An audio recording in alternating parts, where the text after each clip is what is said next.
Summer in the city can be a magical time of year, including fireworks, block parties, and Mr. Softy. But not for nothing, the humidity will kill you. Not for nothing, not for nothing, not for nothing, not for nothing, not for nothing, not for nothing, not for nothing, not for nothing, not for nothing, not for nothing, not for nothing. Why are you not wearing shoes? It's summertime, baby. You know I never wear shoes or socks in the summertime. Not even flip-flops, huh? Not even socks? They gross me out. I skeeve. And this shag carpet feels great. Yeah, you're making fists with your toes. Yes, very relaxing. I'm grabbing this. Looks relaxing. Grabbing this shag with my. Gross. Yeah, it feels good.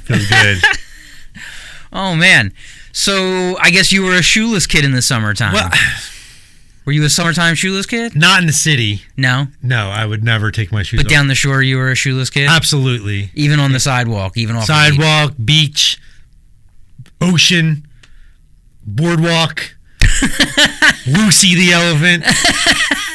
7-Eleven, they tell you not to. I don't care. Coming in, baby. No stopping you. No stopping these. You'll get service wherever you want. No stopping these dogs. But you always wear a t-shirt though. Yeah, I'm not a shirtless guy. I'm not a shirtless person. Yeah. No shoes. Sense. Yeah, sir. I want service. I want half service at least. So. Well, I don't know. I thought we were doing this episode's about the summertime, and I was like, let me take my shoes. Let me wardrobe provided by South Fellini. Right. I wore the plug. You got Princess Grace. It's at her shore house. I don't know. I thought this would be the vibe. I was gonna wear some suntan lotion. I'm not gonna yuck your yum. You can totally be open toe, barefoot if you like. How dare you? In the summertime as a kid, being in the city, I would do anything I could to stay cool, including going. I would never go shoeless, but I would go sockless. So I had a lot of stinky sneakers. Gross. I had a lot of stinky sneakers. Like some kind of European, like some kind of Italian. My kids were radioactive. Actually, I had the slip-on dollar, the dollar sneakers you'd get at Acme. I don't know if you remember. They'd have that one aisle that was full of like shoe wear. Yeah, and it's like if you can find a pair, it's yours. It's yours. Yeah, they found them in the trash. Yeah, so I had those in the summertime, and that was just like raw rubber and plastic. And it would develop a smell. I remember growing up in South Philly, my parents, the apartment I lived in with my parents as a kid, we did not have AC. So we spent a lot of nights, a lot of hot summer nights out on the stoop, as the kids call it nowadays. Stoop? What are you from? What are you, a Mets fan? And then during the day, whenever whoever was watching me, my mom or my aunt, would take me around to Guerin Park, which has a pole. It's like a park with no grass. It's a park with no grass, cement park. And there's a pole in the middle of the cement park, and water shoots out of the top of it like a sprinkler. Yeah. And it's like they would, as a baby, as a small child, they would sit me down in that puddle of scummy city water. It wasn't scummy. And just let my diapers soak it all up. We gotta keep this kid cool. That's what you do with a baby in the city. You just you stick them in a gutter and you let the water run over them. In the 80s, it was like the other version of being a city kid is you don't spend the summer in the city. You go down the shore. My grandfather co-owned a shore house in Margate with his business partner / brother-in-law. My Uncle George. And so my earliest memories of going down the shore, earliest memories in the summertime, are going down the shore and spending the summer in this house with 38 cousins of mine. Right, they were all named Tony. They're all named Anthony.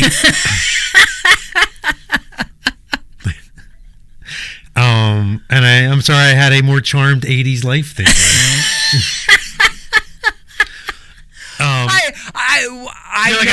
I grew up in the sewer. Just, I mean, I don't think it was like that. I mean, the shore houses now are like so expensive, but like back then, it was like a very working class thing to do. Just go down the shore. Yeah, the shore house you're describing, or the shore house you're referring to. I had a great aunt who had a shore house like this. It's pretty much just a stucco box. Yeah, it was like a little box, and everyone just kind of, there was like 20 people in a room. Right. And you pretty much, you washed your feet off in there between the beach and the boardwalk.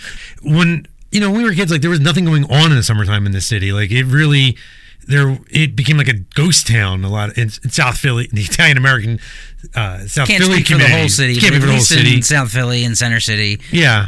People just went on vacation. Yeah. And businesses closed down. Bakeries, corner stores. I worked in an Italian bakery in high school, and it was like Memorial Day, and Frank Cosme would be like, "All right, everybody, see you in September." See you on Labor Day. And I was like, "What? I don't." He's like, "See you in September." We just I think they opened like 1 day a week or 2 days a week because like the city was just, South Philly was dead. Yeah. Too hot. Too hot. Have you heard the song Wildwood Days? We're going down the shore. It's wonderful. Yeah, I used to love going down to Wildwood with my family as well. It was a once a year kind of thing, but I did enjoy the heck out of it. Mostly we were trapped in the city and had to look for ways to cool ourselves down on the block. Luckily, my street had 2 fire hydrants, so we call them plugs. So we'd open the plug whenever it was like dire hot out, and people don't like. I haven't seen someone open the plug in so long. Maybe I don't drive around or like I used to, or I haven't seen it myself since before the lockdown. Yeah. It's like no one opens the plug anymore. These kids today, Gen Z's killing the plug. Gen Z killing the plug. Yeah, open them up. Yeah, open them up. Or maybe all the baby boomers have the wrenches. The wrenches, and they don't want to share anymore. They're hoarding the wrenches. They're hoarding the wrenches. It's every block captain. Do you remember your first time going under the hydrant?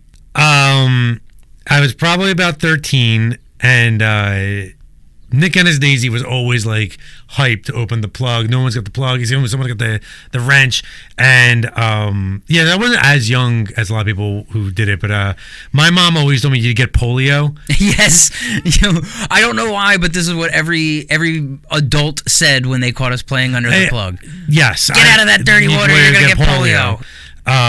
So I remember doing that, and I remember it might have been Nick, it might have been another kid who was with us. They weren't wearing shoes, and someone had someone had a milk crate, and they put it over. They sat behind the plug, and they put the milk crate over it, and it was like shooting all over. And the kid behind the plug let it go, and the milk crate like shot across the street, and it hit a kid in the foot, and it their foot cut open, exploded open with blood, and it was like toenails and blood, and go to the hospital, guts everywhere. Get a tetanus shot, and and that kid got polio, and that kid was Franklin Delano Roosevelt.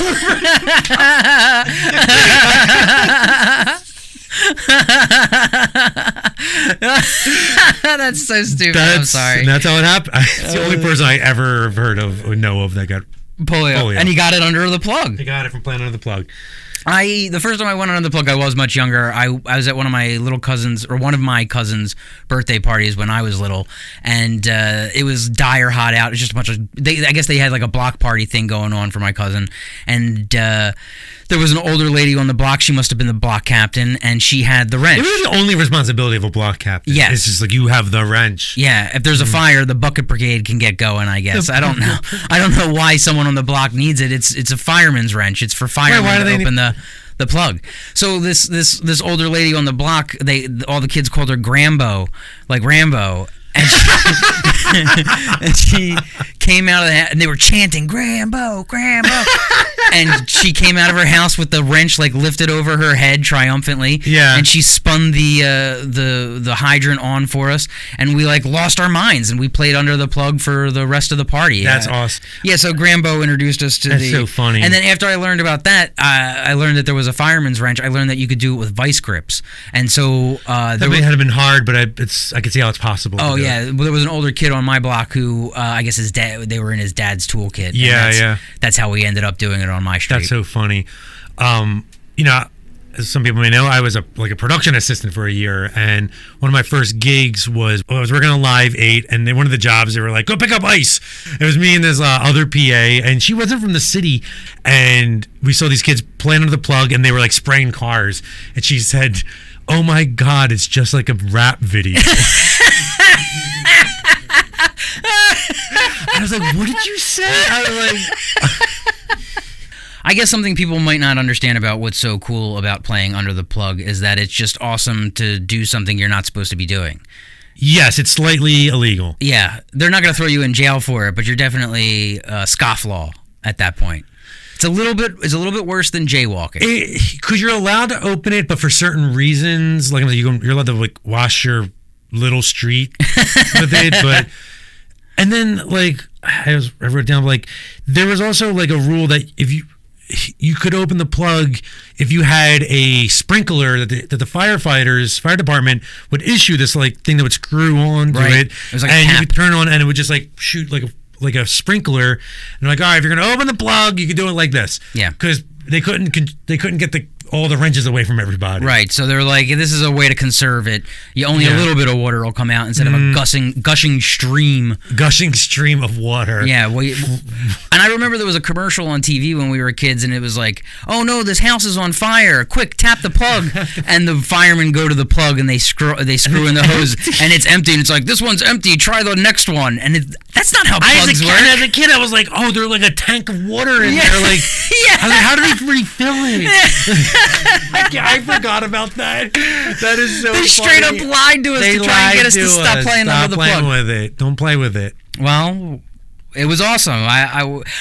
My favorite thing to do with the plug was to put your arms or hug the plug from behind, put your arms in front of the stream, and then create like a directional blast of water. And that's how you can spray cars with it too. Yes, that is my favorite thing to do. And we've talked about this before. There's an immense sense of power that comes with that. It's like you're an adult, you're driving a car, you might have a piece of junk, you might have a really nice car.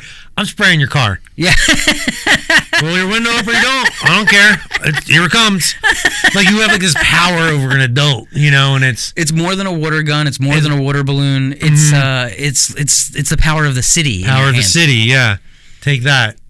And then there's the more funny, sillier version of the squeeze, which is the peacock. The peacock was such a classic. The South Philly bidet.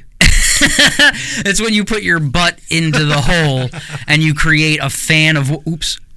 You can't hit the sign? Only I may hit the sign.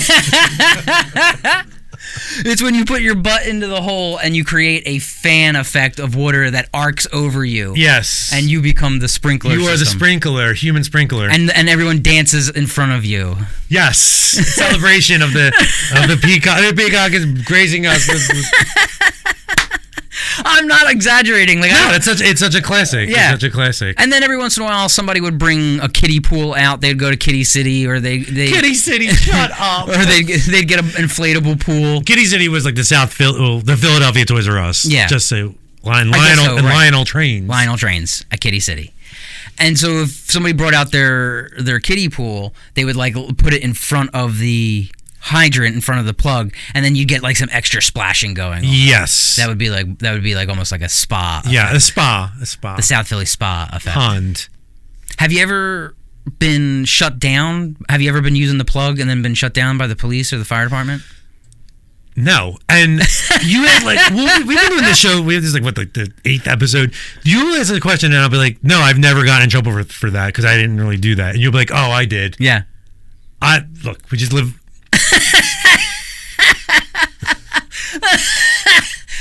Just different kids, different kind of people. You were better at not getting caught. That's all. I didn't do these. I just didn't really. You were Huck Finn and I was Tom Sawyer. That's why one of us has shoes and the other one doesn't. Why one of us has shoes? We did get shut down by the fire department one time. We were hanging out over by Capitola, and I guess we were being rowdy, and there is a fire department over there, so they came and shut us down. But there were so many kids, and Capitola over here. Yeah, the park. And there's a fire station right across the street from it. Of course. So they drove, engine number 8 over there, and they were like, "Gotta shut it down." But there were so many of us, and I guess they felt bad because it was just so hot out that they hooked the hose up, the actual fire hose. They sprayed all the kids. Yes, they did, and they. They control like riots. I guess so. I didn't think of that. Okay. When Frank Rizzo come out and spray all the kids, like, get back in your houses. This is like a cherished childhood memory. That sounds kind of weird. That's kind of nuts. Okay. I know. I'm saying part of the memory is that I was cheering when they were hooking up the hose. I was like cheering so loud, and I was like screaming so loud that I didn't see them turn it on, and they blasted me. They got me right in the head, and I hit the ground. I went down, and I was like.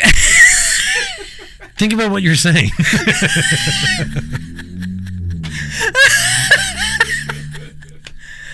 Yeah, I guess they chased us away with the fire hose. I guess that's what happened. They didn't feel bad. They were like, let's teach these kids a lesson. Next time the fire department tells you to do something, you do it. You're cheering for it. They're like, this one. Sometimes that's just what it's like. Sometimes like, a cherished childhood memory turns out to be trauma. What can you do? What can you do?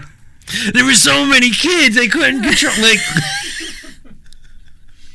I think it might have been like after there was it's a baseball park with 2 diamonds on it. So I think it might have been after like a game, even where sure. So we're talking somewhere between 40 and 80 kids.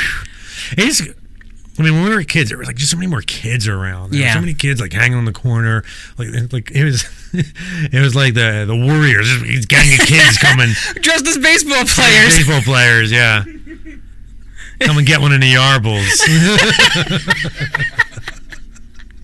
The other thing you can do as a kid in South Philly is you can frequent the public pools. The public pools. I don't really do this anymore, but it used to be separated by boys' days and girls' days. Yes. And I feel like this is like, I don't know, it's like from like 1950s. Yeah. Like it was separated by that. And like Monday, boys, Tuesday, girls. And my dad would take me to the boys' day at 18th and Johnson, which was kind of like a kid area, baseball field. There was playground. There was roller hockey. I don't think they don't have that anymore. No, as hockey went out of fashion. I think there might be tennis courts. I think it might be tennis court. Yeah, I haven't hung out there in a long time. And there was a pool there. Yeah, and can you imagine how much chlorine and pee was in that pool? It would be packed of kids. It would be shoulder to shoulder, no exaggeration. It's a huge pool. And on family day, I would go every boys' day, and family day was Sundays. So it would be everybody there, families, boys, girls, parents, the whole thing. Going underwater, my eyes burning. Just burning, and your skin turning like chalk white when you get out. Yeah. I remember one time a baby had diarrhea in the pool, and it was like there was a piranha in there. People were like scrambling for their life. Like Caddyshack. People started screaming. It started at the shallow end because that's where the baby's hanging out shallow end. Yeah. And then people were just like, and I was in the deep end, and a rush of people were just swimming towards us and getting pushed under as people were swimming over you. It was scary. It was scary. What a time. What a time. That Johnson's Street, that was the pool I went to too a lot. We might have seen each other there. Maybe. I'll tell you, it was a little cutthroat on Boys' Day. It would be a lot of kids in there. I mean, I went with my dad. I wasn't there by wandering the streets like you were when you were a child. My brother and I would ride our bikes up there as often as we could. And I remember one time this kid stole my goggles. They must have like fallen off my head at some point or whatever. Yeah. And I was like, I called him out and I was like, hey dude, those are my goggles. And I was like, I don't know, I guess I like threatened to be. I was like, we're gonna fight over this. And so he took the goggles off and acted like he was gonna hand them to me, and he dropped them and he stepped on them and he broke them. He broke my little dollar store goggles. He guaranteed he went to St. Monica. Guaranteed. He'd rather nobody had him. Rather no one had him. We're going to do it now. He was reverse King Solomon. He was like, I'll break him in half. Reverse King Solomon. Cutthroat. Oh, and then the other thing I liked doing at Johnson Street Pool was they had a metal twisty slide. And in the heat, burn your skin right off, burn your ass right off. And we'd get in the pool and we'd get as wet as we could, and then we'd fly down that slide. Yeah, that's funny. That's cool. And we'd we'd dare each other to go face first or whatever, that kind of thing. Or squeeze the lemon, all that gets at the bottom. Oh yeah. Yeah, slam into them. Yeah, one after another. No, it's hot. Let me up. Nope. Be a man. 3rd degree burns on your thighs. Mm-hmm. Be a man. Did you ever go to the secret pool on 9th Street? No, I haven't. And you have been talking about this forever, and I don't even know where it is still. I don't even know if it exists, but you've always talked about the secret pool on 9th Street. There used to be a secret pool on 9th Street, and my dad took me a few times, and if you were walking down the street, you wouldn't have been able to see it because it had like a facade. Like, it just looked like a building from the outside, like a public school or something, with like a archway door. It's like World War II stuff, when they would build like a fake wall, and behind it would be like a bunch of tanks or something. It's something like that. But it predates that. It's like 1890s. So this is like the oldest pool in the city, and it was in the Italian market, and I guess when it opened, it was like a bathhouse because there was no running water or plumbing in the neighborhood. Gotcha. At a certain point, it became a public pool, and we went there a few times when I was a kid, and so it was enclosed, but there was no roof. So all 4 sides were walled in, and the roof was exposed to the elements. It was on Montrose Street between 9th and 8th. And I remember the last time I went there, it was the very last time I went there, this lady came and she had her pit bull and it wasn't on a leash. Leash your dog. It's for everyone. Maybe it wasn't. Maybe it was a stray back then. This was the 90s. So she comes in with the dog, and the dog was hot just like everybody else, and the dog jumped in the pool. So the kids all got crazy and were like, ah, and jumping out of the pool. And I remember I have like the most distinct memory of her like kicking off her sneakers and putting her beeper in her high tops before she jumped in after the dog. Can't get it wet. Can't get it wet. We didn't know the rice bowl trick back then. We know the bowl of rice. We have talked about the secret pool for so long. So obviously this is what we do, and we make shirts and all the silly stuff we make. But years ago, we used to talk about investing and buying this pool, and even though we didn't have any money to even do that, but we would be like, it would be awesome to buy the pool. We'd be the pool masters. We would we'll make so much money. Pool boys, yes. But I remember we were talking about it, and then I said to Zito, if you own a pool, you just have to be okay with the idea that someone's going to die in it. Dark. And you just be okay with that, and knowing how to deal with that, and calling, I don't know, Worldwide to come and clean it for you. Like, you just have to be cool with that. And like, we never talked about this again. So no, I never been to the secret pool. Although there's some people around who have secret pools in their row homes. Yes. And you can always tell. I know I'm thinking of 2 different ones because it'll be like a double row home. Yeah. Or a row home on an angled street. I know there's one over there. Yeah. There's one over there. Down there. And like I've never been to these houses, but I know for a fact there's pools in them. Yeah. When we were kids, our buddy PJ, his family, had an above-ground pool. But they built a deck around it. So they had a South Philly backyard with an in-ground pool. Yeah. Heavy air quotes. Yes. Yeah. And we loved that pool. We love that pool. His parents did not love that we loved that pool. No, they're like, here they come again. Don't these Italians have a bathhouse? They don't. There's a pool at 18th and Johnson, It's Boys' Day. Sorry, Joan. But then I got my driver's license when we were 17 years old, and we started taking day trips to the shore. We started taking that dangerous drive on the Atlantic City Expressway to the New Jersey Parkway, because without GPS... You're just winging it. Going on the shore with all of our friends, we learned each other's traditions. Childhood tradition. Everybody would want to do the things that they were used to from when they were kids. Mm-hmm. Like, well, we got to stop at the rest stop. And I was like, when I was a kid, we weren't allowed to stop at the rest stop. Yeah, my dad didn't let us stop to pee. We never stopped at the Farley's rest stop, and Nick would be like, we got to stop because we always get this. And I was like, what are you talking about? I know, it's a barely an hour and a half drive, and it's about an hour drive. And you stop in the middle. The one other thing I want to mention is when I was a kid, Storybook Land. It's a highway runoff, and it's kind of like a public domain, like fairy tale stuff. And it was almost Disneyland, but it was like not. Yeah. That was, I guess, your family's tradition. You guys. We were like, I had a summer birthday, and I think when I was like 4 or 5. And my cousin Damon has like almost exact same birthday as me. So it was like, all right, we're all going to Storybook Land. I'm sure it still exists. Has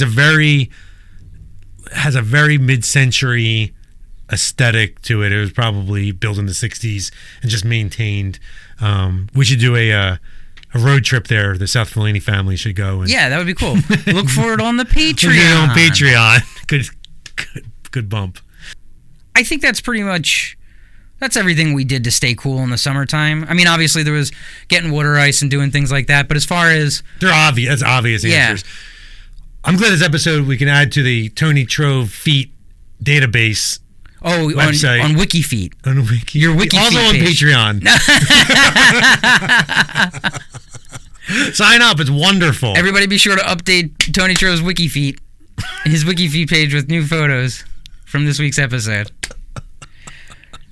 Okay, that's pretty much all there is to know about That's all there is City. to know. Visit us at southfellini.com. That's SOUTHFELLINI.com for cool Philly-inspired merch. Visit us at 1507 East Passyunk Avenue in beautiful South Philadelphia.